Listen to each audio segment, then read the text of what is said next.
Let's talk a little bit about autism, just because I would think, a very challenging thing to write from the perspective of an autistic character. So how did you get in Quentin's head? What tips can you give esteemed audience about writing from an autistic perspective?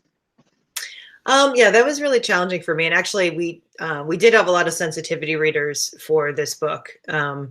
And I really appreciated, one of them was the parent of an autistic child, who I really appreciated their viewpoint. And, by and large, actually, they really enjoyed the voice. There were a couple of things that they wanted me to tweak, which I did end up tweaking.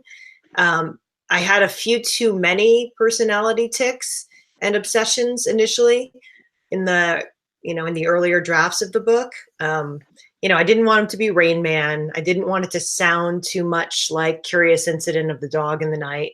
And I think that's true. And I also didn't want to make it comical.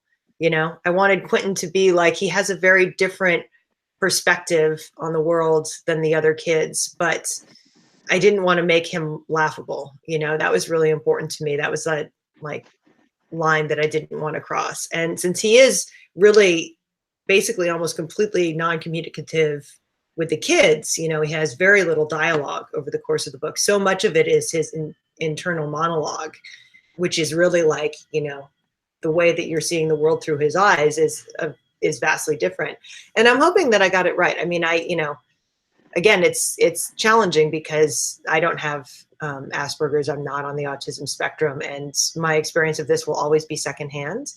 But hopefully I came close to getting it, true. And most of the people I know who have read it, who, some of whom are on the spectrum, have actually written very nice letters about it. So, that was the other thing, is I wanted this character to be portrayed as someone who was actually in a lot of ways almost more capable than the other kids at some things.